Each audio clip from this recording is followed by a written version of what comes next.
முழு விளக்கத்தை அந்த அத்திக்கடை அவனாசி பாசன திட்டத்தில் இருக்கிற தலைவர் தெளிவா சொல்லிட்டார். அதுக்கு மேல என்ன தெளிவு? 60 ஆண்டு கால பிரச்சனை இல்லை, ஒரு நாள் 2 நாள் இல்லைங்க, 60 ஆண்டு கால பிரச்சனை. ஈரோடு மாவட்டம், திருப்பூர் மாவட்டம், கோவை மாவட்டம் அந்த பகுதியெல்லாம் வறட்சி நிறைந்த பகுதி. ஏரி குளம் குட்டைகள் நிரப்ப வேண்டும் என்று 60 ஆண்டு காலமாக அங்கே இருக்கின்ற விவசாயிகள்லாம் பொருள் கொடுத்துட்டு இருந்தாங்க. விவசாய சங்கத்தைச் சேர்ந்த நிர்வாகிகள் இதற்காக கடும் முயற்சி எடுத்தார்கள். அவருடைய முயற்சி இன்று வெற்றி தந்திருக்கின்றது. நானும் விவசாயி என்ற காரணத்தினால் என்னை சந்தித்து 60 ஆண்டு கால பிரச்சனையை நீங்கள் தீர்த்து வைக்க வேண்டும் என்ற கோரிக்கை வைத்தார்கள். அந்த கோரிக்கையை ஏற்று நானே நேரடியாக அவனாசிக்கு சென்று அத்திக்கடை அவனாசி திட்டத்திற்கு அடிக்கல் நாட்டினேன்.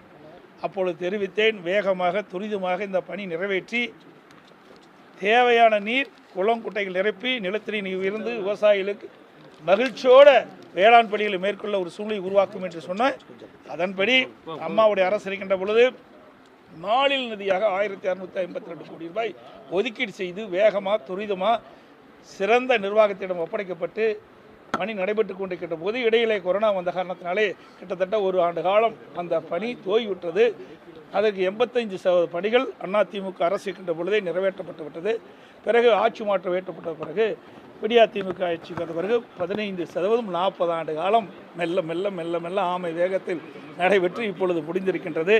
இது வரலாற்று சிறப்புமிக்க திட்டம். இது விவசாயிகளுக்கு வரப்பிரசாதமான திட்டம். அங்கே இருக்கின்ற ஏழை எளிய நடுத்தர விவசாயிகள் இன்றைக்கு வேளாண் பணியை மேற்கொள்வதற்கு அத்திக்கடை அவனாசி திட்டம் ஒரு பிரதான திட்டம். அந்த திட்டத்தை நிறைவேற்றதில் நான் மனப்பூர்வமாக மகிழ்ச்சி அடைகின்றேன். அந்த திட்டத்தின் வாயிலாகத்தான் இன்றைக்கு விவசாய பகுதி மக்கள் அந்த போராட்ட குழு, இன்றைக்கு அத்திக்கடை அவனாசி போராட்ட குழு இருக்கின்ற அந்த விவசாயிகள் இன்றைக்கு நன்றி தெரிவிக்க வந்திருக்கின்றார்கள். அவர்களுக்கும் எனது பாராட்டு தெரிவித்த அனைத்து விவசாய பெருமக்களுக்கும் விவசாய தலைவருக்கும் நன்றி தெரிவித்தேன். ஆமாம், அதுவும் கொண்டாந்தோம். அதுவும் ஆம வேகத்தில் தான் நடக்குது. நானும் மெல்ல மெல்ல சட்டமன்றத்தில் பேசினேன். உங்கள் தொலைக்காட்சியின் வாயிலாக ஊடகத்தின் வாயிலாக கருத்துக்களை தெரிவித்தேன். அப்பப்போ குரல் கொடுக்கும்போது ஒரு 4 ஏரி நிரப்புறாங்க. இப்படியே மெல்ல மெல்ல கொஞ்சம் கொஞ்சமாக கிட்டத்தட்ட ஒரு 30 ஏரிக்கு பக்கமாக இப்போ தண்ணி வந்திருக்குதாக கேள்விப்பட்டேன். எஞ்சி ஏரிகள் விரைவாக இந்த பணி நிறைவேற்ற வேண்டும் என்று இந்த அரசின் கோரிக்கை வச்சிருக்கிறோம். சட்டமன்றத்தில் இதை பேசினேன். நான் வச்ச கோரிக்கை அடிப்படையில் நீர்வளத்துறை அமைச்சர் கூட வந்து பார்வையிட்டு போனார். ஆனாலும் வேகமாக அந்த பணி நடைபெறவில்லை. தேவையான நிதி ஒதுக்கீடு செய்யலை. தேவையான நில எடுப்பு பணி செய்யாத காரணத்தினால கொஞ்சம் தான் நில எடுப்பு பணி இருக்குது. ஒரு 10% தான் இருக்குது. அதை நிறைவேற்றப்பட்டிருந்தால் இந்த 100 ஏரிகளும் நிரப்பப்பட்டிருக்கலாம், வறண்ட ஏரிகளுக்கு. இருந்தாலும் இந்த அரசு வேகமாக விவசாயியுடைய நலன் கருதி நடவடிக்கை எடுக்க வேண்டும். அதிமுக அரசு கொண்டு வந்த திட்டம் என்று பாராமல் விவசாயிகளுக்கு நலன் பளிக்கின்ற திட்டம். அந்த நோக்கத்தோடு விரைந்து தேவையான நிதி ஒதுக்கீடு செஞ்சு பணி நிறைவேற்ற வேண்டும். அப்படி நிறைவேற்றப்பட்டால் மீண்டும் அம்மாவுடைய அரசு வந்து அந்த திட்டத்தை நிறைவேற்றி விவசாயிகள் மகிழ்ச்சி அடைகின்ற அளவுக்கு நாங்கள் இந்த திட்டத்தை ஏரி குளங்கள் நிரப்பி வேளாண் பணி சிறக்க எங்களுடைய அரசு நடவடிக்கை எடுக்கும். அடுத்த வருகின்ற தேர்தலில் வெற்றி பெறுவோம். அதெல்லாம் அப்புறம் பேசுவோம்.